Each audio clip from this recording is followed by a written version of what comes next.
Alô, alô, alô! Estamos começando mais um Conexão Amazônica, História, Cultura e Política.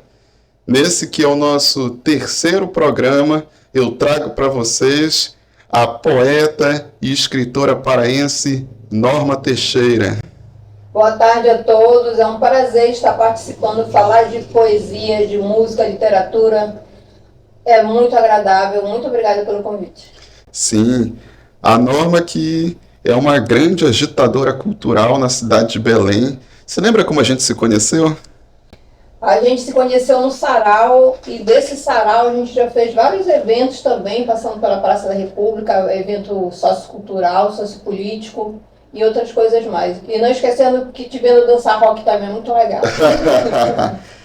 A Norma participava de um projeto que era muito bom, nem sei, acho que se ainda tem hoje em dia. Tem, mas já está mais... Já está menos cheio de gente. O tempo do Jorge que fazia já não está como antes. Ah, tá. O projeto era o Sarau Multicultural do Mercado. Isso. Nele se reuniam vários artistas de várias linguagens diferentes. Exatamente. Tinha gente das artes visuais, gente da prosa, gente da poesia, tinha da dança, da música, até peça de teatro, acho que já fizeram lá. Não foi? Ainda tinha o varal de poesia e fotos, fotografia, que era uma coisa maravilhosa também. Sim, porque era um sistema de várias artes integradas e o microfone ficava lá aberto depois das apresentações musicais para que a gente pudesse também recitar os nossos trabalhos. Alguém chegava e dizia, eu posso, pode? Sim, ficava. Às vezes a gente tinha que fazer fila porque todo mundo ali estava livre. Para quem a gente dizia não, sempre estava lá que era chuva. Pois é. Era um problema porque era lá em São Brás, né? E aí São Brás fica... Eu não colocava nenhuma coberta no início. Não tinha coberta, não tinha nada. Assim mesmo lotava e o pessoal dançava na chuva. Era muito show. Só tinha mais cuidado com o equipamento mesmo. O resto a gente ficava na chuva. Você lembra quem ajudava a somar com você? Você me lembra que o músico Luiz somava bastante. O Luiz estava lá. Tinha muita gente. Eu prefiro não falar para depois dizer. Esqueceu o nome, assim. Não, eu entendo. Mas que foi muita gente ajudando, muita mão amiga que construiu o sarau junto com a gente, com certeza teve. Você é uma dessas pessoas. Eu não chegava a para lá, ajudar a construir, mas eu somava, eu chegava lá. Só de chegar lá já é uma fazia função. Parte do público, recitava os meus poemas, tocava às vezes um violão. Eu me lembro. Gente, a Norma, ela tem várias produções literárias em várias linguagens também. Ela trabalha com prosa, trabalha com poesia, ela faz contos, ela faz fábulas, romance policial. Ela é uma escritora extremamente eclética, inclusive não fica bitolada somente num tema. Não. Pelo que a gente já conversou várias vezes, ela gosta de falar sobre coisas diferentes, um livro não se parece com o outro, e para mim é isso que mostra o quanto ela é uma escritora extremamente potente dentro do cenário literário brasileiro, e paraense principalmente.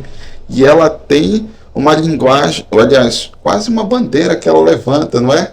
É a de artista independente. Eu gosto de ser independente, eu gosto de produzir meus próprios livros, eu acho que isso ajuda a eu ver que se eu não tiver com dinheiro para bancar o livro, eu não sou contra quem banque, porque para isso as editoras existem. Com certeza. E para quem pode, mas para quem não pode, ou para quem gosta como eu acho que é uma maneira muito fácil de seguir, e eu já ajudei uma colega também. Ela tinha 14 anos quando ela lançou um livro. Então eu conheci ela com 40 e poucos anos, lá na estação de Coraci, e ela agora é artesã. E ela disse para mim, meu sonho ficou engavetado, que eu não consegui patrocínio para lançar meu livro. Eu disse para ela, lança como eu, se você quiser, eu consigo. E uma pessoa da política, eu acho que deputada, a Vivi, ela... O agente dela entrou em contato comigo, vamos ajudar, e a menina lançou o livro, foi um sucesso, a quantidade de pessoas que ela conseguiu levar para dentro da estação, e ela praticamente vendeu todos os livros que nós fizemos, e ela participou até da Feira do Livro. Mesmo? Ela pode falar o nome dela? Rosiane Fernandes. Rosiane Fernandes, lembra o nome do livro? Eu não lembro porque Mas era romance, poesia, o que é era? alguma coisa do Boto. Parece que o Boto se apaixonou por alguém. Então deve ter É que sido mais ou parece menos que- um romance, né? Deve ter Deve sido um ser mais ou romance. menos isso, mas isso levou ela a vir lançar outros livros. Hoje em dia ela já quer participar, já está entrando em contato com outras escritoras, com editora. Então a menina saiu do anonimato e ela veio por causa do livro independente. Tá vendo? Pois é. Eu acho também extremamente importante. Aqui em Belém, desde a década de 80, a gente vai ter alguns escritores que já trabalhavam de forma independente. O Juraci Siqueira, por exemplo, que é poeta, é cordelista, ele tem livros também publicados por editoras, mas ele, durante muito tempo, fez e faz um trabalho de livros independentes. Ele chega lá, digita, imprime, dobra o livro dele, Exato. faz a Turma do capa. Quadrinho também. A turma do quadrinho aqui Tem uma também galera faz. que eu conheci eu sou escritora, mas a turma do quadrinho, eles se acham assim meio, eu sou do quadrinho e tenho escritor, mas eles me adotaram Sim. e eu fiz vários trabalhos com eles e eu acho muito bacana porque eles falam em linguagem, eles editam os livros deles. Sim, e o quadrinho, ele às vezes nem é tão conhecido e tem o seu trabalho divulgado como poderia. A gente sabe os grandes quadrinhos que tem, a gente sabe que super-heróis e tudo, mas muita gente não sabe que em Belém do Pará se faz Existem quadrinho. vários quadrinistas maravilhosos, Sim. tem cada um que faz trabalho. Aliás, não pode falar o nome de um porque são vários, mas todos têm o seu talento, todos têm o seu dom. Até porque cada um faz a sua própria característica. Exatamente. Coloca lá a sua personalidade, tem o seu traço. Alguns gostam, acredito eu, de fazer um trabalho mais colorido, outros em preto e branco. Mais em preto, exato, é isso mesmo. Pois é. Fora que uns gostam mais dessa estética do super-herói, outros já vão mais para a questão cultural, se eu não me engano. E eu acho que tem a turma do Tem a turma do açaí, A turma do açaí, que eu já cheguei a ver em alguns tem a lugares. Pitiu Xibé, que fala sobre meio ambiente. São dois urubus que no ver o peso eles ficam falando do lixo. Sim. E é bom que parece que são bem organizados, não são? Eles marcam encontros em que eles deixam expostos o trabalho. Exato. E eu já vi uma vez lá no Centur e você estava com uma banca lá. Eles já me chamaram para participar, eles me adotaram, eu acho bacana, sempre fui tratada bem no meio dos quadrinistas.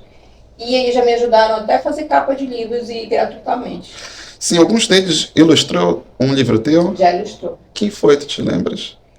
O Léo Dressan, que é do Pitiu Xibé, ele viu as capas que eu pegava da internet, porque eu escrevo, mas essa parte de ilustração é zero. Imagino. Então ele disse, não usa da internet, sei o quê. Ele se propôs a fazer capas para mim, e o cara é tão bom que tem capa minha que vende só por causa do desenho que ele fez. Posso imaginar. Gente, a Norma, ela trouxe algumas das obras dela. E as obras da Norma, ela disse que tem uma curiosidade, que no caso, algumas ela chegou a escrever a história depois que aconteceu e outras ela escreveu uma história que foi acontecer na vida dela só muito tempo depois, não é verdade? Eu tenho histórias que aconteceram antes, tem histórias que aconteceram depois e tem histórias que aconteceram antes e depois. Muito bom. Mas o que eu queria passar para vocês, como eu comecei, é curto, mas uma coisa que eu acho que deve ser levada em conta, eu vim de maus tratos de familiar, espancamento mesmo. Tinha uma mãe que, toda vez que o filho querido dela aborrecia ela, para não bater nele, ela me espancava, mas espancava mesmo, jogar no chão, pisar na minha cabeça. E eu pegava tudo e escrevia no papel. A minha tristeza, minhas frustrações, tudo eu escrevia no papel. E uma vez ela chegou, o que você está fazendo, seu desgraçado? Pegou o papel. Nisso eu estava nervosa e não deu para ela entender. Desde aí eu fiz uma letra terrível, até hoje minha letra é um garrancho, com medo dela entender, e tudo eu colocava no papel. O meu pai montou um centro comunitário e ele ganhou do governo, na época, uma biblioteca completa. Quando eu ganhei a biblioteca, que eu fui ver os livros, eu descobri que o que eu fazia era poesia. Olha. Aí eu disse, meu Deus, eu sou poeta, eu achei tão lindo. E eu nunca gostei do termo poetisa. Sim, é complicado esse Porque eu acho que se for então que seja poeta, é poeta. Porque eu não abro mão de ser poeta. Sim. Então foi que eu comecei só que por causa disso, que eu nunca conhecia a poesia, me conhecia, aí eu já tinha minhas métricas, minha forma de trabalhar.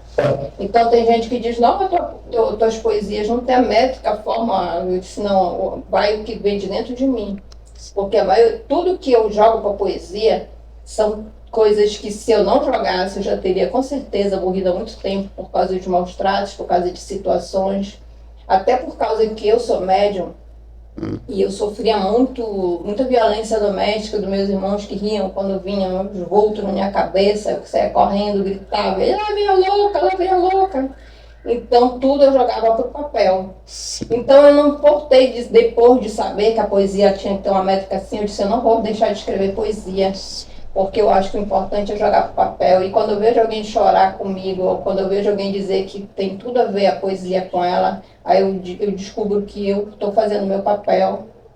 E a primeira vez que eu lancei um livro, eu trabalhava no Grupo Yamada, e eu tinha, eu poderia mexer nas impressoras, eu lancei um livro, peguei a impressora do Grupo Yamada, lancei o livro e todo mundo, dos meus colegas, vários e vários, compraram o livro que eu lancei por mim e por ti. Olha, bacana. Essa parte de você ter feito de forma alternativa e, principalmente, você mostrou muito bem o poder que a arte tem de, muitas vezes, não vou dizer curar os nossos sofrimentos, mas de nos acolher, nos acalmar. Eu digo assim, eu até trouxe isso, aliás, no meu mais recente livro, que é um livro de poemas, e eu digo que, para mim, a poesia, ela tem um poder de nos expor, mas também ela tem um poder de desenvolver na gente um processo terapêutico. Não é uma terapia, mas é um processo terapêutico no qual que é uma terapia. Nós colocamos para fora aquilo que a gente sente, muitas vezes a gente não consegue dizer para as outras pessoas, e quando nós fazemos isso, parece que dá aquele alívio. Aquele alívio na alma. Sim. Alguém uma vez perguntou para mim se eu vivo do que eu escrevo. Eu disse, eu sobrevivo do que eu escrevo, porque eu me sinto muito bem depois que eu consigo escrever, jogar para o papel alguma coisa que estava dentro de mim. Não, eu posso imaginar. Aliás, alguns livros que eu escrevi, e esse também, depois que eu parei para ver como ele era quando já estava pronto, pareceu que era como se eu tivesse tirando de mim determinados sentimentos. Deixa eu te fazer uma pergunta. Sim, fala. Você alguma vez escreveu alguma coisa que depois você pegou, eu não escrevi isso? Já aconteceu. Já aconteceu. É muito bacana, né? É bacana porque também é o seguinte, mostra que os nossos sentimentos, eles vão mudando com o tempo, e que a gente não se define só por aquilo que a gente sentiu, que a gente sofreu ao longo da vida. E tem poemas que eu digo, alguns eu já nem gosto mais, mas naquele momento foi importante para mim. E aí, às vezes, eu tinha um pouco isso de dizer que os meus primeiros livros, que foram 2, eu meio que não coloco na minha trajetória artística, porque eu acho que são mal escritos. Eu pensei que era só eu que tinha esse pensamento. Que bacana você estar me dizendo isso. Não, eu sei lá, eu acho que algumas pessoas têm e tal, mas no meu caso, era porque eu achava que estava mal escrito. Mas eu também. Eu achava que eu podia ter feito de uma forma muito melhor, ou então tá pobre no que diz respeito ao conteúdo e à forma do meu trabalho. Aí eu meio que tiro, são Sabe dois. que você está me levando a ver que o que a gente pensa que é só da gente, eu acho que todo poeta, todo escritor passa pela mesma situação. Ah, tá. Não, mas eu meio que acredito nisso também. Sabe como eu estou nas redes sociais, eu estou publicando os meus poemas, e às vezes eu me pergunto se aquilo que eu estou escrevendo é muito pessoal. E aí de lá, quando eu vejo, uma série de pessoas vão lá embaixo, ou então me procuram no direct, e aí de lá eles falam, nossa, parece que tu escreveste para mim aquilo, eu vivi aquilo, eu estou vivendo aquilo. E às vezes eu até mesmo que fico sendo um ouvinte, as pessoas acabam chegando lá e começam a me contar a história deles, me pedem dicas. Eu digo, olha, eu não sou psicólogo, mas eu posso dizer o que eu faria na tua situação. Então, eu já vivenciei isso, eu fiz isso. Para mim foi bom, eu não sei se para ti vai ser, entre outras coisas. E aí, então, para mim, a poesia ela tem esse papel de nos despir, mas também de ser terapêutico. A gente tira da gente determinadas camadas que nos fazem mal. Dá uma sensação agradável, né? Sim. Não, e forma... Pô, o sofrimento, ele é uma pedra que a gente pega através da escrita, da prosa, da poesia, decide o que vai fazer. e a gente lapida aquilo numa pedra preciosa, transforma numa joia, que é, no caso, o trabalho literário, né? Se a gente for ver a história de vários poetas... É o que pinta, o que desenha, o que compõe. Todo a arte, de uma forma geral. Eu conheço gente que, às vezes, quando está muito triste, senta e passa horas desenhando e o desenho sai belíssimo. Então, a gente percebe uma expressividade. Alguém que o desenho mostra se a pessoa está sofrendo, então o que a pessoa está projetando para o futuro dela, entre outras coisas. Eu, como professor de arte, já vi em sala de aula alunos que tinham brigado e eles desenharam ele chorando porque tinha brigado com um colega que estava ao lado e tal. Bacana, então, é muito dinâmico isso na sala de aula. É o poder da arte de também roubar da gente aquele sofrimento e pelo menos diminuir. Ainda está ali, ainda faz a gente sofrer, mas a gente aprende a refletir sobre ele e não deixa com que ele nos destrua. E a gente ainda faz melhor. Nós transformamos aquilo em algo que, na verdade, é compartilhado. É compartilhado. A gente transforma o sofrimento em beleza. Acalmar também alguma pessoa que ai meu Deus, eu não sou única, eu não sou o único. Sim, sim. Uma vez veio nas redes sociais uma leitora que ela disse que encontrou um dos meus livros, que é um dos livros que eu digo que eu tirei da minha trajetória literária. E ela disse que ela tinha depressão, ou pelo menos tinha um... Eu não sei dizer porque eu não sei se ela chegou aí ao psicólogo, alguma coisa assim. Eu só sei que ela disse que ela estava muito triste, se eu não me engano. E aí de lá ela falou que um dia quando ela morresse, ela queria colocar a última parte daquele meu poema na lápide dela. Aí eu fiquei assim, olha, e eu pensava que esse meu livro não tinha alcançado as pessoas da forma como eu queria e alcançou alguém desse jeito. Mas a gente chegar realmente saber onde chegou. Eu estava expondo lá em Marituba, no ginásio de Marituba, e uma menina chegou lá. O rapaz disse, Norma, já vieram aqui atrás de ti 3 vezes que ela reconheceu a capa do teu livro. Aí quando foi a quarta que ela falou, é você, ela veio e me abraçou, ela disse que o sonho dela era ter meu livro Sol e Lua. Só que a amiga dela não aceitava dar para ela. Aí ela falou, mas eu não tenho dinheiro para comprar. Tá. Eu peguei, quando ela me viu assinando, a lágrima foi caindo. Aí eu peguei e assinei o livro, ela veio tirar várias fotos e depois a menina, só falta tu sair com esse livro na cabeça. Ela pegou, colocou o livro na cabeça e foi embora gritando, eu ganhei! Então isso mexe muito com o emocional da gente saber que chegou em algum lugar. Sim. E eu acho também o importante de fazer a diferença de conseguir fazer livros mais em conta para quem pode fazer, porque eu podendo fazer meus livros artesanais, eu consigo fazer um valor que passar, e no caso da menina que não tinha como, eu consegui passar o livro para ela, que eu tenho certeza que está guardado, só de ver a alegria dela com aquele livro na cabeça, para mim já ganhei o dia. Sim, sim.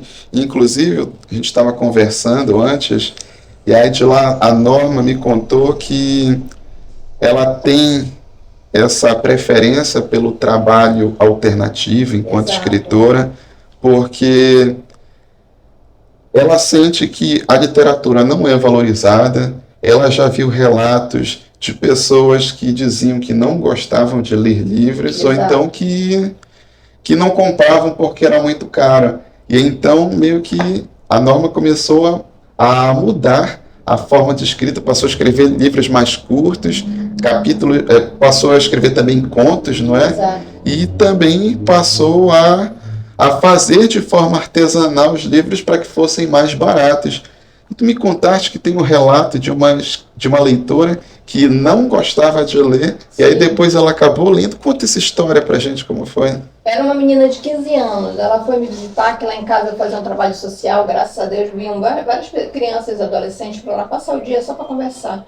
E ela disse que, tia, eu vou para casa, mas eu tô nervosa. Eu disse, lê um livro meu. Não, tia, lê não. Eu peguei um livro desses mais pequenos, assim, um pouco. Esse aqui você aceita? Aí demorou muito. Ela, tia, eu já li, você tem outro. E nisso aí ela pegou esse livro de mais de 130 páginas, Quando o Coração Engana, que é um romance.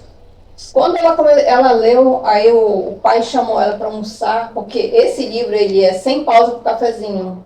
Você não consegue parar para ir no banheiro se quer acabar de ler. Então, o pai dela disse, eu nunca vi você ler, quanto mais deixar de comer por causa de um livro, eu quero ler esse livro.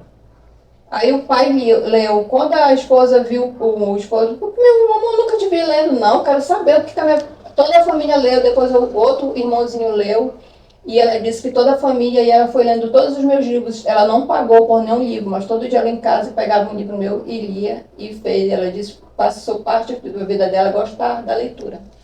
Isso é ótimo, que mostra que você não é só uma escritora, mas também uma formadora de leitores. E eu acho que é isso que a gente precisa muito, porque eu já vi muitos escritores dizendo, o pessoal não lê mais hoje em dia, mas o pessoal não quer pagar no livro, mas quer ir para uma festa que custa muito caro, então o pessoal quer comprar bebida, mas não quer comprar o livro. E aí vem aquela coisa, a gente às vezes tem que se perguntar o que nós, enquanto escritores, estamos fazendo para que esse livro seja popularizado. Será que às vezes eu não estou muito mais criando um certo bloqueio que afasta esse leitor dos livros e principalmente dos meus livros, ou eu estou aproximando eles? E isso que tu falaste é importante. Tu ainda expõe teus livros lá em Coraci, se eu não me engano? Tu não tinha uma barraca? Eu estava expondo na estação, mas por enquanto eles estão parados. Agora, outra curiosidade desse livro aqui, uma dona de uma loja de material de construção lá em Coraci, ela comprou esse livro.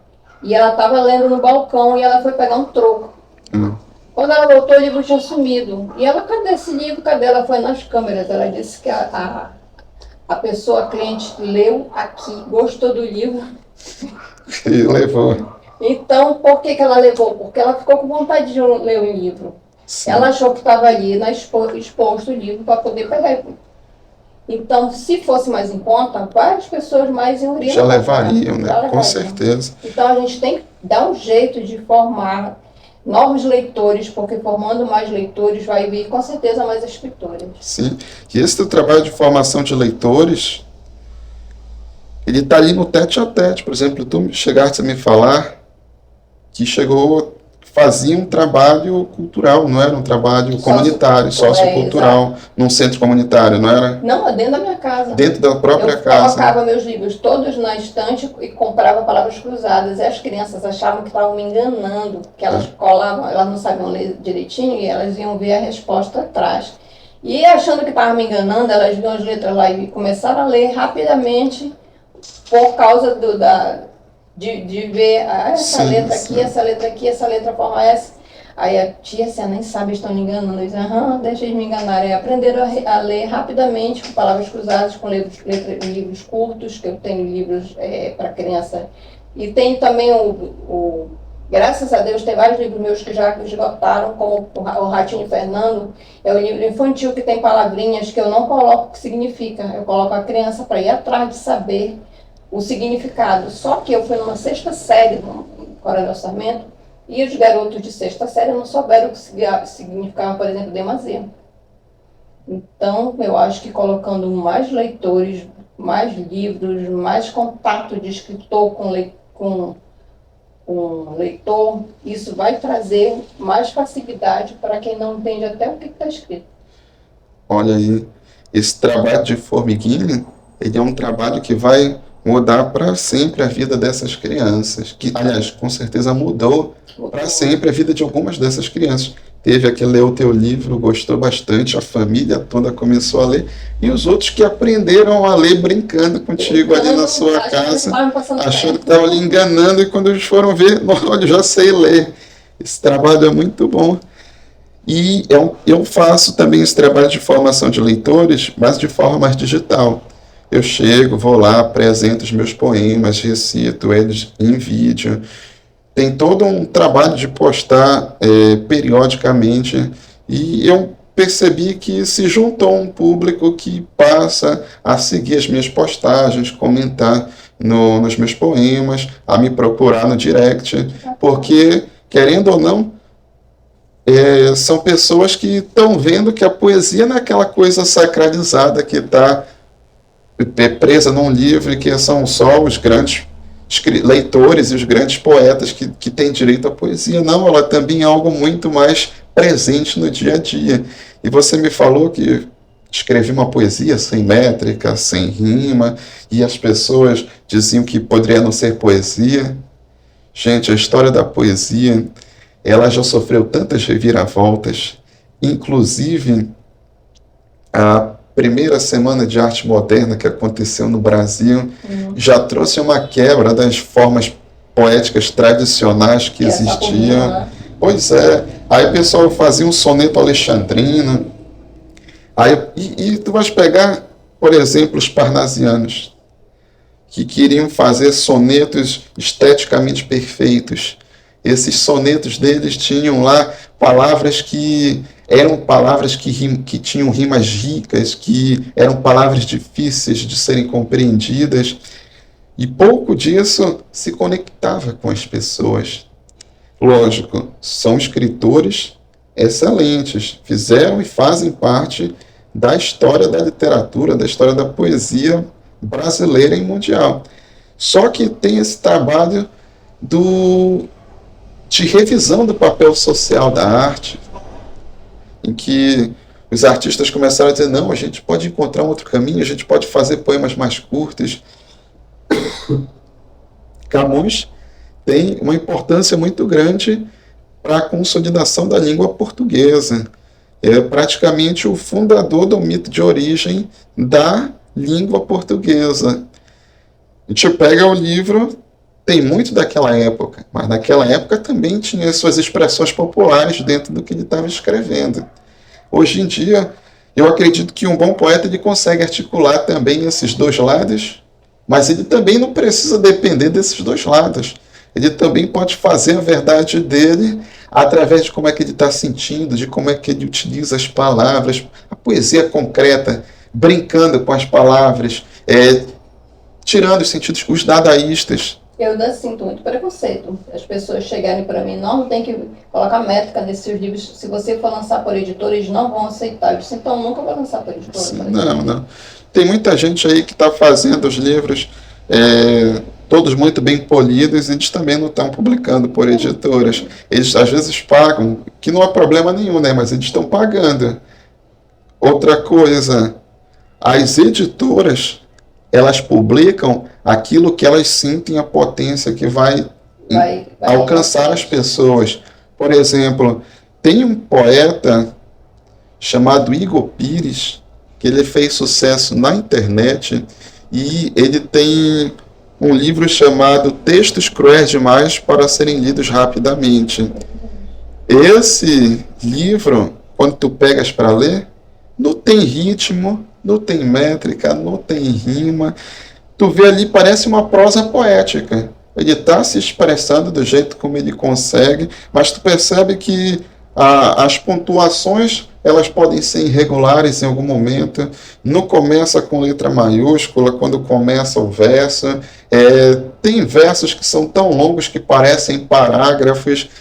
E é um livro que tu chega lá, então está sendo vendido dentro das livrarias e está vendendo muito mais do que do que poetas que são consagrados e que entendem muito bem de métrica e de rima. Eu falo que tá me aliviando muito essa tua fala. Sim. Não, mas é verdade, porque querendo... Outros, os poetas marginais da década de 70, eles mesmo faziam os poemas naquela máquina no mimeógrafo. Sim. Eles digitavam lá na máquina de datilografar, chegavam no mimeógrafo, faziam várias cópias e iam vendendo de bar em bar. Um desses poetas, e não era da década de 70, mas ele se inspirou nesses poetas marginais da década de 70, foi o Índio, Joker Índio, que deu a entrevista dele, conversou aqui comigo no primeiro episódio desse podcast. Então, existem, melhor dizendo, vários tipos de personalidade de escritores. Se tu conseguiu desenvolver um estilo que é teu, que é próprio teu, podem dizer o que for. Teu público vai te encontrar e vai se apaixonar pelo que tu faz. E o que é melhor? Talvez tu até crie a tua própria característica e faça com que ela inspire outras pessoas, e a partir dali, eu não vou dizer uma tradição, porque hoje em dia o mundo está muito fragmentado, então cada um faz do seu jeito, mas o teu estilo vai interessar e influenciar outros poetas que vão desenvolver também um próprio estilo deles. Primeiro, no primeiro momento, te imitando, mas depois fazendo por conta própria. Assim, olha, todo mundo começa imitando um pouco. O poder da gente de escrever é tão maravilhoso, mas vou te falar uma coisa. Tirando a poesia, os meus outros livros, romance, eu tenho romance policial, tenho fábula, tenho infantil, tenho até de cangaceiro. E eu vou te falar, eles, como eu falei, ou aconteceram antes ou depois, porque eu sou médium. E com a mediunidade, eu comecei a sonhar, às vezes, alguma história. E tem história minha que foi sonhando, tem história minha que foi acordada, tem história que eu vi alguma característica que dava para criar. E tem histórias que simplesmente os caras lá de cima diziam, faz alguma coisa disso. E tem um que me chamou muita atenção, um sonho, para ver como... Isso é um sonho muito doido. Eu sonhei que o cara chegava, caçador de tesouros, eu coloquei o título. Ele chegava tipo lá na orla do cruzeiro e tinha várias sacolas, tipo de lixo, plásticas jogadas. O cara se desesperou, porque ele era caçador de tesouros, para saber onde tinha joias, onde tinha... Então ele pegou a primeira sacola, pegou a segunda, só que começou a maredar e a maré estava levando. Ele se desesperou para pegar e soltou para pegar as últimas. Quando ele pegou, ele largou a primeira que ele tinha pego.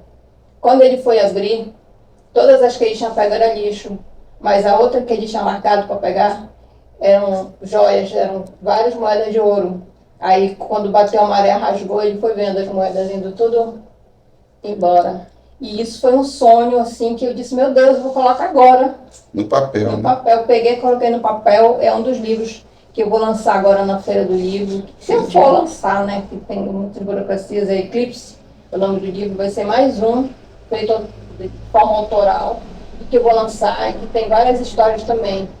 Esse, Quando o Coração Engana, eu tive a visão que eu ia conhecer dois homens ao mesmo tempo, para eu me decidir qual eu poderia ficar. Um era muito agradável, uma pessoa muito especial, e o outro vivia com raiva, odiava o mundo, tinha raiva de todo mundo.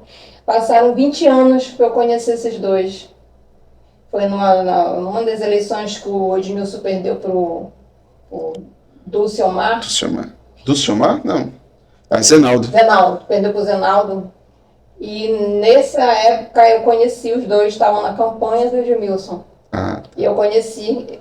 Era mais difícil saber que várias pessoas sorriem, né? Mas o cara que vivia com raiva, na hora eu conhecia. A gente estava no Vero Preço, tomando uma cervejinha, e chegou lá. Essa mulher não vai, essa mulher não tá, essa mulher. Tudo reclamava, tudo para ele estava.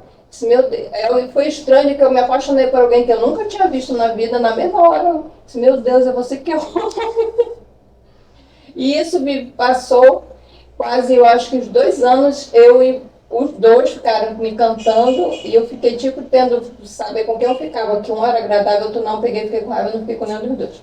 Pronto. Mas a história é uma das que mais sai, que mais faz sucesso. Até aquela escola Madre Zarif já fez um trabalho sobre. Olha, muito bom. Quando o Coração Engana, romance policial. Ele foi publicado, aqui é de 2023, mas qual foi o ano? Ele já tem esse livro, já tem uns 25 anos. Já tem uns 25 anos. É porque ele acaba muito rápido, eu tenho que fazer sempre, porque ele é um livro que acaba rápido, como tem muitas páginas, eu sei o que faço, dá muito trabalho para fazer, eu já estou só com esse, sim, porque eu já estou fazendo mais... Estou custando a fazer também por causa da dificuldade e por causa de problemas de saúde também, que tem hora que eu prefiro mais ficar tempo deitado, aí quando eu fico deitado, perde tempo, porque um livro desse dá muito trabalho para fazer. Sim. Não, e também teu trabalho literário precisa que tu estejas bem. para poder fazer, né? Então chega, Você acredita descansa. que teve um dia que eu estava assim, eu acho que a mente estava tão ruim que o livro, logicamente, tem que ser grampeado desse lado. Eu peguei vários e grampeei aqui. Foi mesmo? Aí eu perdi em torno de 10 livros, tudo grampeado errado. Aí eu depois, eu mesmo fiquei vendo, eu disse, poxa, não era para eu ter visto no primeiro. Pois é. Né? Para ver que a mente estava tão ruim que eu perdi, mas eu vou levar para a Feira do Livro para mostrar que o escritor, a gente, independente, a gente mostra. Não sei se você viu um artista, um cara que trabalha com quadros, que ele vendeu o quadro dele num leilão, se eu não me engano foi US$ 120 mil. Na hora que bateram o martelo, o cara comprou, passou uma coisa cortando o todinho e foi desmontado. Sim, Você sim. chegou a ver? Eu acho que era o... Não era o Basquiat? Deve ter sido. Só Não sei sei. que o cara, aí depois ficaram. O cara vai querer, ele quis. Aí depois ele disse que o que ele queria mostrar e que nem o dinheiro não compra tudo que você quer. Sim. Era uma menina segurando o balão, não era? É isso, é uma menina Aí de lá, quando ele comprou, Foi cortou ali, na mesma hora. Na mesma hora, e o cara. Aí, nas outras vezes que foi para leilão, acho que o pessoal já ficava preocupado. Não sei se você viu, até uma banana ele colocou. Simplesmente colocou uma banana no papel e vendeu por vários milhões a banana. Isso daí eu não me lembro. Mas tem alguns artistas que estão mais ligados ao que a gente chama hoje de arte contemporânea, então Exato. o pessoal da arte conceitual, que eles dizem que é mais interessante o conceito, a ideia por trás do que o trabalho. É isso que eu vou levar os livros. Quando eu vi esse, disse, meu Deus, eu perdi isso, não perdi nada, eu vou levar do jeito que está. Sim, com certeza. Porque meus livros, cada um tem... Olha, esse aqui, Pedro e Cristina. Pedro e Cristina, para te falar a verdade, eu já não lembro de onde foi que eu tirei. É a história de um cangaceiro. O cara é bandido mesmo, ele mata de verdade várias pessoas. Essa capa minha filha fez para mim. E a menina órfã chegou na cidade, se apaixonou por ele. Ele não queria nada, mas a mulher ficou pegando no pé do cara. Enquanto ela não conseguiu, aí quem vai mudar quem? Que ela é uma menina carente, vive de favor dos outros, e ele é um bandido. Olha aí. Então eu coloco, aí eu trabalho até que ponto, trabalho tipo assim, até que ponto o Jadson é calmo. Se eu começar a encher o saco do Jadson, você não presta, você hoje está agradável comigo. Será que amanhã você me aceita, pelo menos dar um sorriso para mim, como aquele sorriso assim, ou você vai me xingar? Então eu gosto muito de trabalhar também com emocional. Tem livros meus que tem no emocional, como esse aqui. Tinha um cara que estava me perseguindo, enchendo o saco, vivia ligando para mim, eu cancelava, ele pegava outro chip e bloqueava e passava madrugada dizendo que estava afim. Aí eu brinquei na internet. Gente, o rapaz, eu já disse várias vezes que não é não e ele não para. Aí posso mandar matar? Aí todo mundo, vem, manda pra cá que eu mato. Aí o outro, não faça isso, que não se pode. Todo mundo dando a sua opinião. Aí virou piada. Tá aqui escrito comédia, né? A morte de quem não deveria morrer, ou deveria morrer, né? Exato. Que tá aqui. Não, a morte de quem... E essa capa Esse não foi... não tá aqui. Essa capa foi uma menina de com 12 anos, fez para mim, porque eu colocava eles lá em casa para desenhar, pintar. Sim. E ela criou o prazer, o gosto. Hoje em dia ela está tão profissional que tem pessoas que querem pagar pelo trabalho dela, mas ela disse, não, eu sou uma criança, eu quero ser criança, eu não vou fazer trabalho profissional, só fez essa capa para mim. Faz parte também, uma das crianças que vão para o teu projeto social? Foi. Infelizmente, depois da pandemia, se afastaram, mas foi uma coisa muito bacana. Foi quase uns 2 anos, né? Deve ter crescido também. Teve um que já veio com o filho no colo, tia, sou eu que ia lá na sua casa. Agora eu acho legal, como a gente trabalha, a gente pensa que você é um livro, só a criança se empolga, né? Não. Esse livro aqui, O Menino e a Lua, ele fala de uma criança mentirosa que quando realmente conheceu a Lua, quem quer acreditar nele que ele vivia de mentira? Claro que é verdade, é óbvio que isso é uma história que o menino, uma ficção. Pois uma senhora, ela chegou lá na estação, ela me diz uma coisa, ele conheceu mesmo, foi como aconteceu a história, a mulher empolgou porque ela entrou na história. Sim, imagina. Então o escritor também tem esse poder de levar a pessoa para longe. E tem várias pessoas que ficam me perguntando o que significa. Eu tenho que passar um bom tempo. O que significa a poesia, o que significa a frase, o que significa... Porque a pessoa nunca leu, tem dificuldade, às vezes, de interpretar o que está escrito. Acontece, mas é um trabalho que a gente vai desenvolvendo a partir do momento que a gente vai lendo várias e várias vezes, né? Olha, o Contos e Reflexões, eu Com sempre certeza. tinha livros assim, de 130 páginas. Então, como aquilo que eu falei para você, as pessoas tinham dificuldade, aí eu comecei com Contos e Reflexões, que são várias histórias no mesmo livro, para poder chamar, atrair quem não gosta de ler. Sim, que foi o que a gente falou, né, ainda agora. Isso. Tu disseste que alguns leitores disseram que era muito grande, que eles não gostavam de ler, ou coisa assim, e aí tu percebestes que nestes livros mais curtos, Eu trouxe vários. quando eles nem se davam conta, já tinham terminado de ler o primeiro conto, aí já queriam ler o outro. Já queriam Sim. ler o outro. Isso mesmo. Então a gente já viu agora esse de poesia, tu comentaste sobre? O de poesia, só esse título aí já está falando ele, né? Poetas também choram, com É aquilo que a certeza. gente estava conversando no primeiro, que a gente joga para Sim, o sim. papel, a emoção do... Então esse daqui é o poder de se expressar que a poesia te deu, é o poder Exatamente. também de fazer uma prática terapêutica, de não guardar só para ser esse sofrimento, Exatamente, mas colocar pra de fora. o Contos e Reflexões já vem do Contos e trabalho Reflexões teu. são várias. Tem, essa mocinha também aqui foi a que eu te falei, a menina de 12 anos. Foi ela? Foi a mesma? Foi a mesma que fez, para você Olha, ver a profissional. e está cada vez mais elaborado, né, os desenhos dela. É muito elaborado, mas ela disse que ela não quer Ela é responsabilidade. criança, com Ela disse certeza. que ela Ela é quer criança, ela quer continuar sendo criança até poder.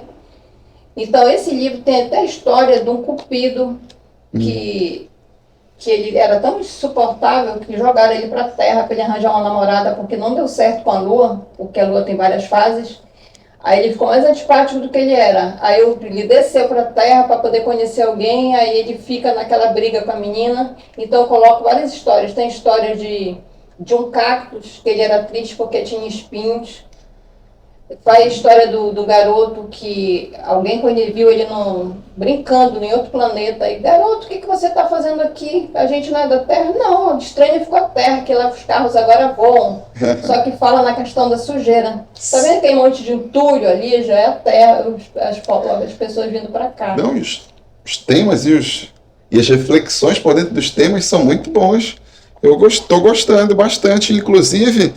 Eu já conhecia Vitor recitar os teus poemas e tal, mas agora eu estou com eles em mãos e eu vou Tem um ler também que eu fiz com toda pós-pandemia. certeza.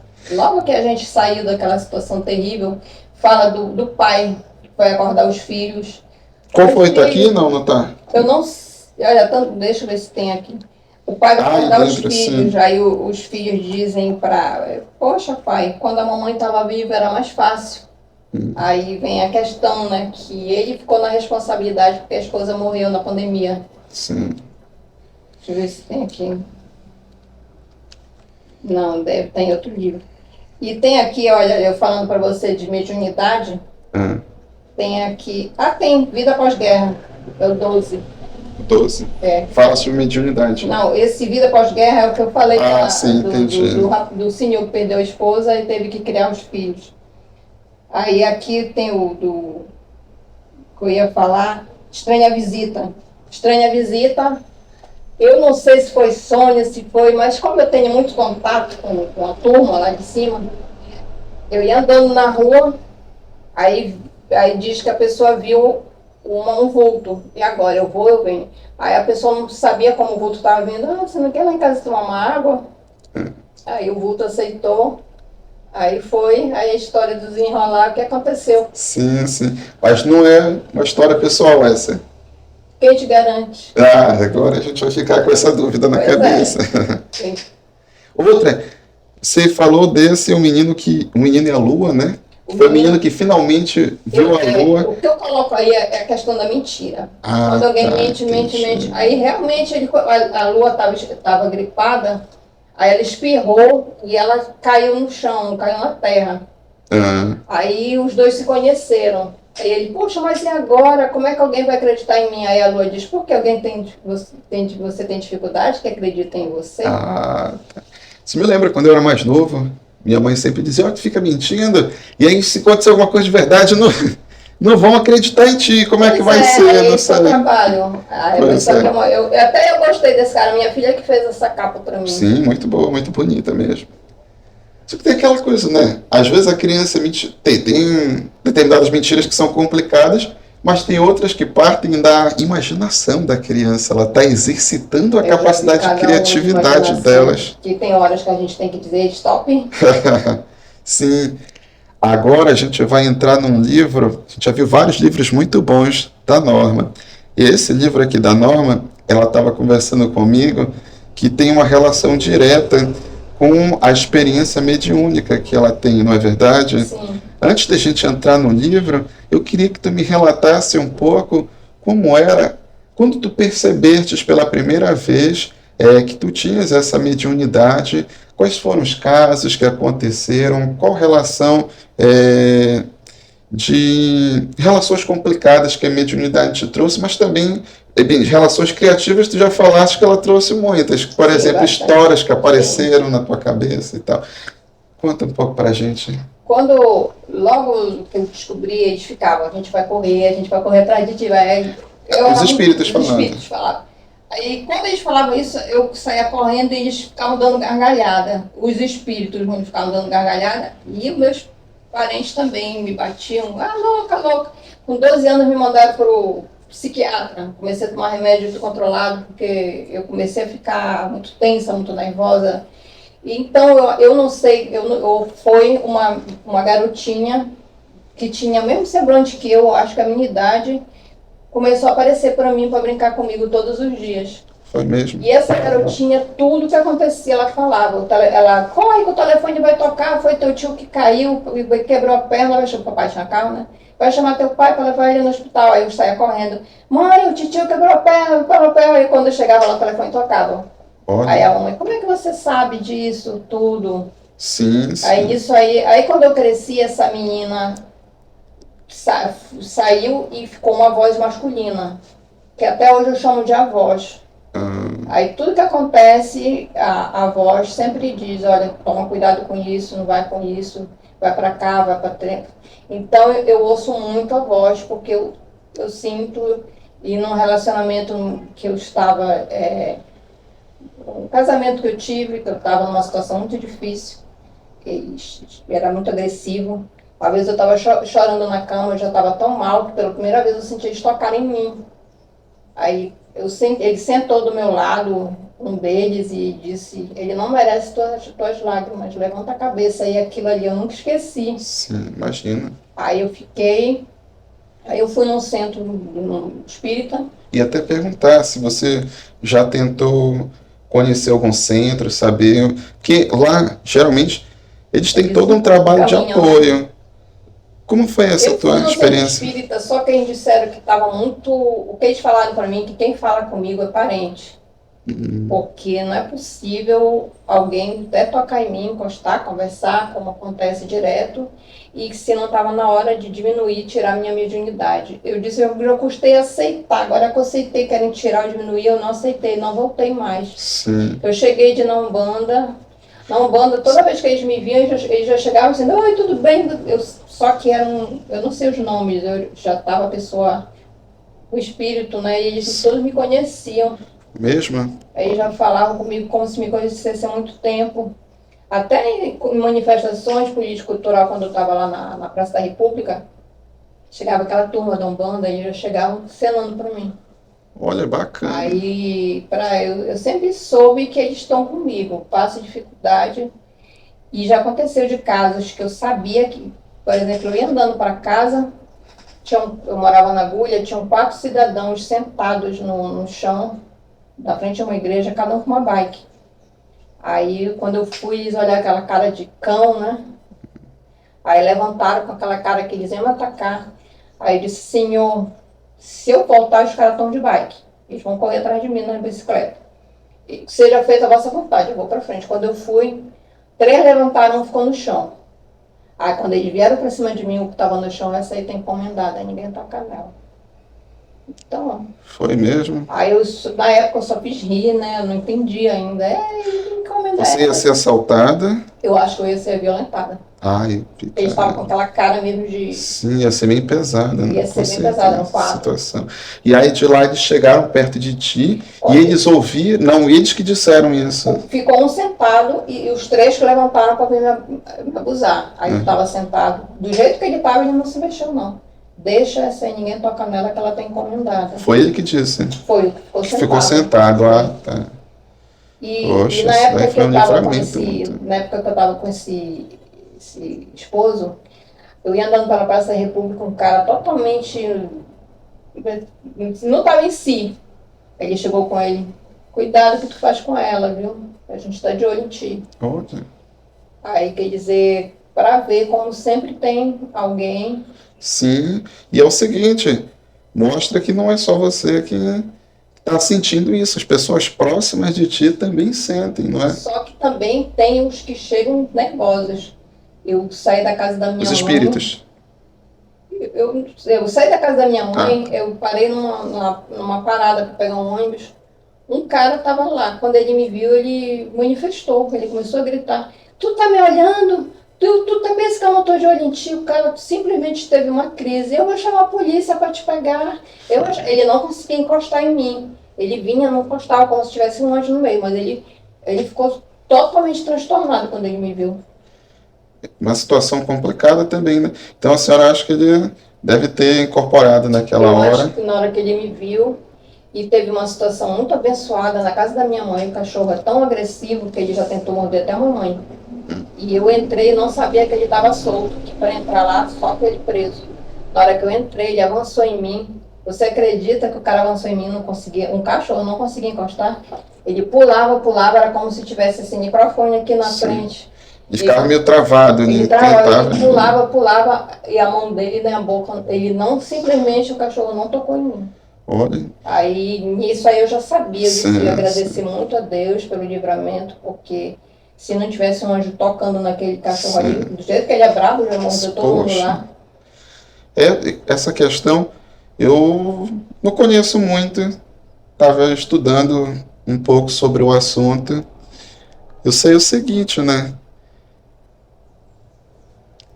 Em relação a quando você era criança, que disse que ouvia falarem com você e aí você corria, não tinha ninguém e tal. Ninguém para me apoiar. Pois é. Não, que diziam vou te pegar, alguma coisa nesse sentido. Sim. Tem o Allan Kardec, ele fala que existem os espíritos zombeteiros, que eles são espíritos brincalhões ou então levianos que estão ali induzindo a pessoa ao erro, fazendo ela ficar preocupada, entre outras coisas. Mas pelo que eu estou vendo, não são só esses espíritos. A senhora está falando que tem mentores espirituais que eles ficam lhe orientando, olha, faz isso, não faz aquilo, cuidado com essa pessoa e tal. Até onde eu sei, quando a pessoa ela não está sendo influenciada por esses espíritos levianos, porque ela tem uma proteção muito forte, então ela desenvolveu bem essa mediunidade dela. Mas eu acho que você devia ir para um centro de Umbanda ou para um centro de espírita. Eles têm correntes diferentes. Olha, Jadson, eu cheguei para o centro de Umbanda que eu me sentia bem, mas eu não tinha grana nenhuma, não estava com renda nenhuma, e eles exigiam R$500 para passe, 600 para banho. Aí eu me senti meio deslocada, porque eles diziam que eu não tinha dinheiro para pagar, e eu vi que eles só queriam minha grana, eu não fui mais, aí eu não encontrei. Sim. Aconteceu, eu nunca comentei, nem ele está sabendo, eu vou comentar aqui contigo. Você conhece o Edson Catendê? Não conheço. É uma pessoa maravilhosa, que ele é da Umbanda e ele sempre tá, eu acho que ele é do PSOL. Eu conheci o Edson Catendê na Praça da República. Nunca ele soube disso, se ele souber, vai ser agora. E eu conhecia ele, um homem de luz, sabe? Quando foi à noite, ele veio falar comigo. Veio com... Ele sempre tá... Enquanto espírita? Sim, ele sempre tá com aquelas roupas, com chapéu. Sim. Aí eu disse, você veio falar comigo? Eu quero que você veja uma coisa, venha. Aí ele me levou para o terreiro, onde as mulheres estavam com roupa de festa, que era toda de brilho, assim. Isso aqui é um convite que eu te faço, vem trabalhar comigo. Okay. Só que fiquei apavorada, que eu não conheço nada, e nem ele não ficou sabendo. Sim. Pode acontecer, pode acontecer. Segundo, o espiritismo pode acontecer.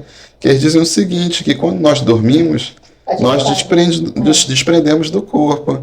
E aí, no meio em que isso acontece, esse espírito ele pode se materializar para conversar com outras pessoas ou então com outros espíritos. Se você quiser, eu escrevi em forma de poesia, uma experiência que eu tive fora do corpo, com o lado de lá mesmo. Foi mesmo? Eu fui, e tem o relato, está tudinho na história, contando que eu atravessei a parede, e tem por exemplo, você está aqui ou aqui, não tem nada entre a gente, mas lá no mundo você não pode chegar, eu posso andar todos os lugares que está na luz, mas quem não está, eles não conseguem chegar. Aí tem todo incrível que eu vi. Hoje em dia eu já sei mais porque está escrito. Se eu não tivesse escrito, eu já tinha esquecido. Mas eu escrevi e é muito forte o que fala, né? Aí o que falaram para mim é que eu tenho que tomar muito cuidado, porque esses sonhos, por exemplo, eu estava do lado de lá, eu poderia ter ficado para lá. Aí eu já não sei, porque eu não vi ainda falar, que eu vejo também os canais de gente que faz projeção astral, mas isso que eles falaram, uma certa parte que você falou, eu já ouvi eles falarem. Por exemplo, quem tem todo um trabalho de reforma íntima, quem está na luz, quem pratica as boas ações, como a caridade, faz também um reforço com a divindade que acredita, essas pessoas elas estão protegidas, os mentores espirituais conversam com elas.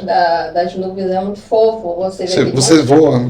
Não, é porque não é questão de voar, é levitar. Levita, sim. Aí eu estava em cima das nuvens, eu vendo aquele monte caminhando em cima, é muito lindo. Agora, uma coisa que todo mundo pode fazer e que dá uma paz muito grande, eu vou te falar. Eu tinha feito uma promessa de algo que, se desse certo, eu ia fazer sopa e ia distribuir, que lá em Coraci tem várias pessoas em situação de rua. Eu fiz do meu jeito, que eu não sou nem de fazer comida, eu fiz. Aí levei sopa, levei absorvente, papel higiênico, sabonete, levei um kit. Eu tenho insônia. Nesse dia que eu levei essa sopa, se você soubesse que eu tive um sono tão tranquilo, eu simplesmente deitei e dormi, parece que é a paz. Sim. Então, quem tiver pesado, que fizer uma ação dessa, não tiver grana para fazer o que eu fiz, dá um cobertor, dá uma paz muito grande, muito, muito grande. Os espíritas falam que a prática da caridade, ela também traz boas energias para a pessoa. E alguns falam que está karmas, porque quando a pessoa reencarna, ela carrega karmas de outra vida e às vezes ela produz karmas na própria vida em que ela está agora. Exato. Na questão desse livro que eu estava te falando, do Túnel e a Luz, eu romantizei isso, é um romance. Eu coloquei para a pessoa, para o John, o que aconteceu comigo. Aí as pessoas... É um espírito. O John é um empresário. Ah, tá. Que todo mundo fica achando que ele é um drogado. Esse drogado, esse cara não presta, não vale nada. Porque quando ele estava com uma coisa... O que acontecia comigo, porque eu nunca sei te dizer bem o que era. Vai estar sob influência de algum espírito. Eu estava meio perturbada. Aí acontece com ele, num dia ele falava, sorria, conversava, no outro dia ele passava, não tinha nem olhava na tua cara. Aí a moça se apaixonou por ele. Ela era de uma ONG. Eu pensei, como é que tu se envolve com um vagabundo desse, um drogado? Aí ela dizia, a gente é de uma ONG, vocês vivem acusando ele, chamando... E depois, no decorrer, a família dele só queria se aproximar dele quando ele estava entre a vida e a morte, que eles queriam o dinheiro dele. Esse é o Túnel e a Luz. Eu lancei ele ano passado na Feira do Livro. E atrás eu coloquei o que eu escrevi uma vez durante uma crise de amnésia. Isso aí, eu simplesmente perdi a razão, eu tive amnésia total, zerei, buguei, e eu escrevi sem memória nenhuma uma poesia.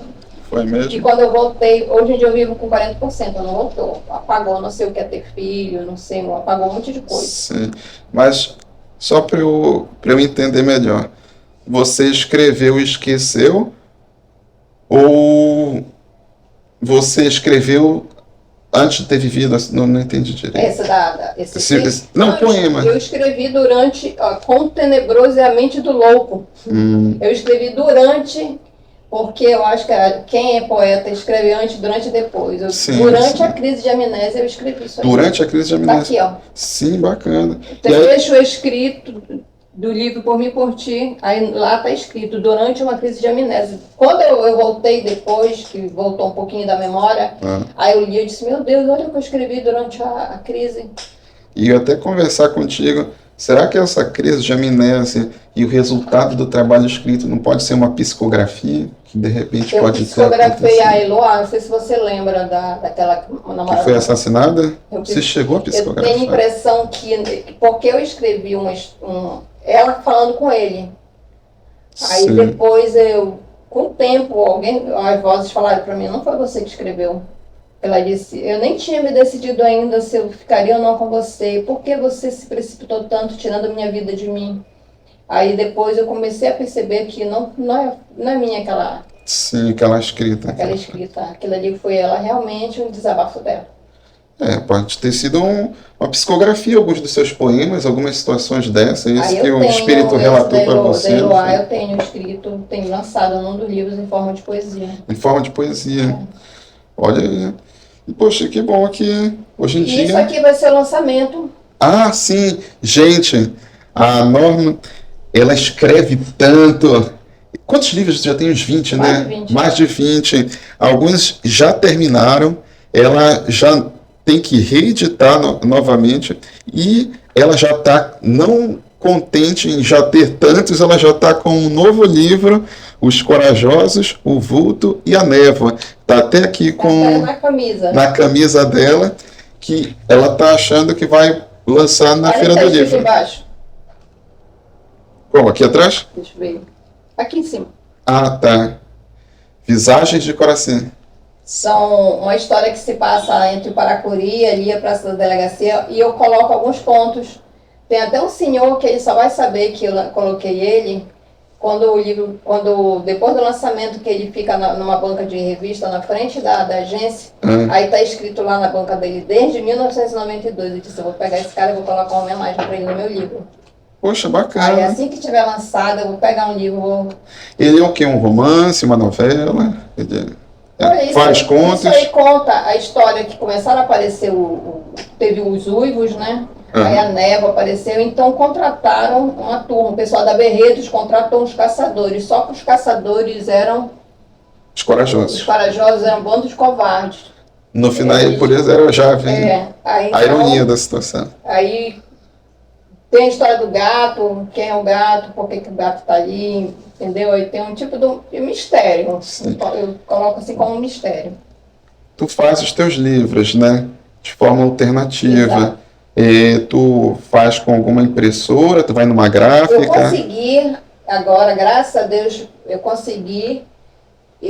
comprei as impressoras, só, às vezes tem dificuldade, porque é muito gasto, né, de comprar papel, de comprar isso, comprar aquilo, comprar o toner, aí às vezes para também por conta do gasto. Posso eu já imaginar. tive ajuda antigamente, já tive ajuda de amigos mesmo, mas hoje em dia, como eu estou morando muito mais distante, aí já tenho dificuldade até no patrocínio. Sim, em patrocínio. Não, imagina como deve ser. Eu também sou um escritor que tem que estar publicando meu próprio livro. Arranjei uma impressora porque a minha ideia era poder editar pelo menos os meus cordéis. Exato. Que aí eu faço. É mais rápido, fácil, né? Mais fácil. Entre aspas, né? Não, mas é porque na verdade é menorzinho, né? Aí eu posso fazer mais rápido, grampear, levar. Nem precisa cortar muita coisa e tal. Só que tá aí, eu tenho eles escritos, falta diagramar tudinho. Eu tô com isso aqui, imprimir. falta fazer só mais uns 15 livros aí que tá. Não, ainda vai fazer muito.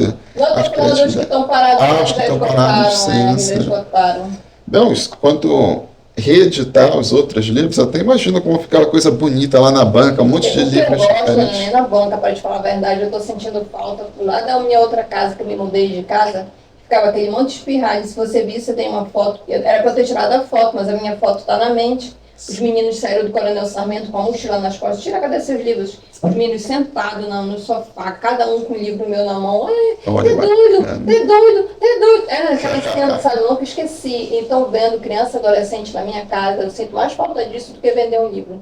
Não, imagino. Esse trabalho social de formação de leitores, de trabalho com a juventude. Qual é o bairro? Agora sim. E Coraciota também é um bairro, em muitos aspectos, desassistido pelos poderes públicos.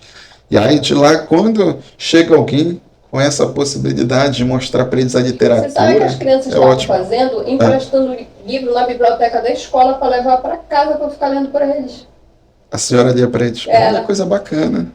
Muito bonito. Aí chegou a pandemia, eles cresceram, casaram. Agora estou em outro local, a casa é menor, já não cabe, teria que ser um. E eu estou querendo, esse livro aqui, eu estou querendo transformar em peça teatral. Olha. Porque ele tem tudo para ser uma peça de teatro. Não, e também como é comédia, né, que está escrito aqui, Isso. provavelmente vai engajar bastante o público a se envolver com a peça. Aí eu queria, só que isso aí teria que arranjar atores, porque essa parte de atores já não conheço, já não é comigo. Eu já até chamei algumas pessoas, mas cada um quer, eu acho que só ia fazer o seu trabalho, né? Sim, sim. Aí eu estava querendo muito conseguir lançar essa peça de teatro, que eu sei que com certeza ela com certeza. Acho que dá para transformar em uma peça, construindo os diálogos, pensando como é que vão ser as são poucos cenas. personagens. Oi? São poucos personagens. São poucos personagens, já dá para criar tudo. Tem o vulto. Uhum. E aí de lá, depois que já tiver transformado em peça, aí é arranjar um grupo de atores e bora chegar com eu já até escrevi, coloquei ela em forma de peça, falta já só, fez? já fiz, melhor porque ainda. o meu interesse, eu já chamei várias pessoas, mas parece que as pessoas andam desmotivadas, sei lá. Um pouco. E elas também tem que ver quem são as pessoas, o que elas estão colocando em prática. Eu queria colocar a comunidade mesmo, sabe? Se fosse o caso de trabalhar, se fosse naquela época que as crianças viviam lá na sua casa. Eu já tinha feito a peça. Com eles, com certeza. Eu já tinha feito. Aí falta essa interação também. Uma vez eu vi um professor, uma reportagem que tinha um professor no município de Belém que tinha ensinado uma peça com as crianças. Aí eu vi, a reportagem foi bacana. Eu estou muito interessada. Eu queria pegar crianças da comunidade. Alguém da comunidade, obrigado a ser criança, adolescente. Sim. Mas um dia sai. Com certeza. E pela quantidade de livros que a senhora tem, a gente já percebe que com certeza é bem provável que um dia saia mesmo. Porque tem um poder de criatividade muito grande. Olha o que está escrito aqui atrás, que é bem pequenininho. Que está transformando em peça. Da Joana? É. Joana chamou seu amigo de infância para ajudá-la a livrar-se de Luiz. Mas, no meio do caminho, algo saiu do controle. A morte de quem não ou deveria morrer. Ela chamou o cara para se livrar dele, e aí? Pois é. Queres recitar um poema? Ou olha, deixa para um outro momento? Como eu estou te falando, fica naquilo que é poesia, não é poesia. Eu falei eu chamo poesia. É poesia. Na escola Alfredo Chaves, e tinha uma delegada de polícia lá. Ela disse, eu posso usar isso lá na parede da delegacia? Porque isso para mim significa, querendo dizer, eu não quero mais, me deixa em paz, não é não. Que fala o seguinte, te esperei, sem perceber que você não estava mais na mesma direção. Eu procurei um olhar que não estava mais lá. Então eu corri, tropecei, caí, levantei, sacudi a poeira e continuei. Não deixei. Olha, muito bom, gostei. Ela disse que, para no entender dela, isso é um não, é não. Com toda certeza. E isso ela ia colocar lá na parede da mulher, da delegacia da mulher. Então, não é não também parece muito uma superação. Não dependo mais de ti, vou seguir o meu caminho. Caí, mas eu levantei. Sim.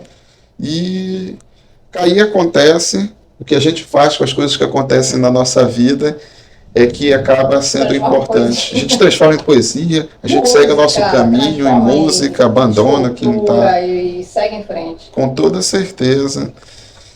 Gente, eu queria falar sobre tanta coisa que tem tanta coisa que a gente conversou aqui antes de começar a gravação e durante a gravação, mas acabou que já deu bastante tempo e a gente pode guardar isso para outras coisas, para outras entrevistas, de repente. Quem sabe uma conversa só sobre a experiência mediúnica, curiosidades, A gente pode guardar para os novos livros que vão surgir, curiosidades de período de lançamento de livro, Com certeza. ou então atividades culturais, sociais que você desenvolveu e desenvolve ou pretende desenvolver. Está aí uma série de possibilidades. Não sei como é que você está desenvolvendo a literatura para expor para outras pessoas hoje em dia. Mas eu acho que antes da gente se despedir, você pode dizer como é que você está nas redes sociais, o seu nome para as pessoas te procurarem. Se você está com alguma banca, vai ter algum evento que você vai participar recentemente, falar sobre datas, convocar as pessoas e também falar para elas comprarem os teus livros. Olha, me chamaram para expor lá na Orla de Coraci. Fui recebida com muito carinho pelos artesãos. E eles disseram, como sendo de Coraci, eles já falaram com o pessoal responsável que se eu quiser vai ter uma banca lá, mas a chuva e a gente não...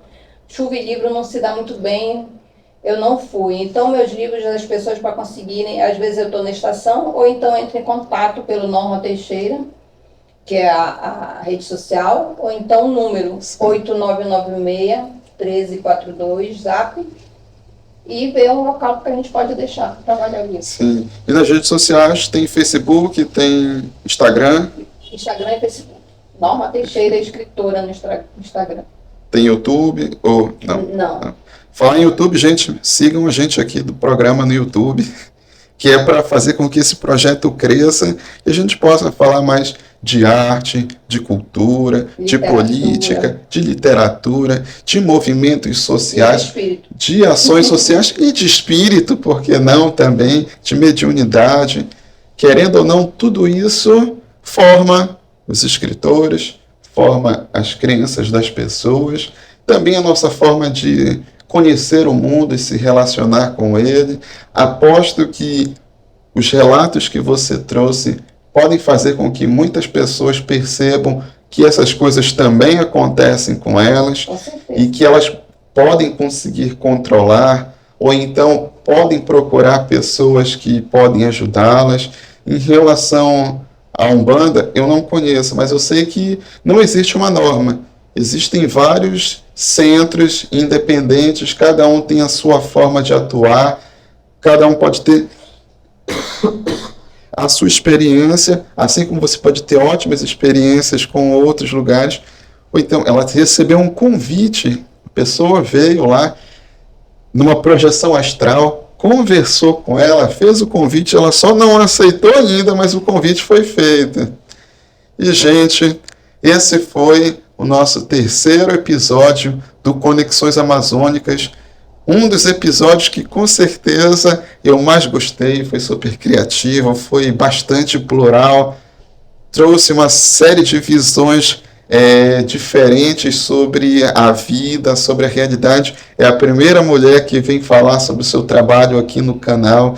Então a Norma Teixeira, que é uma escritora, uma poeta amiga, uma pessoa que onde eu encontro, militante também, dentro dos movimentos sociais.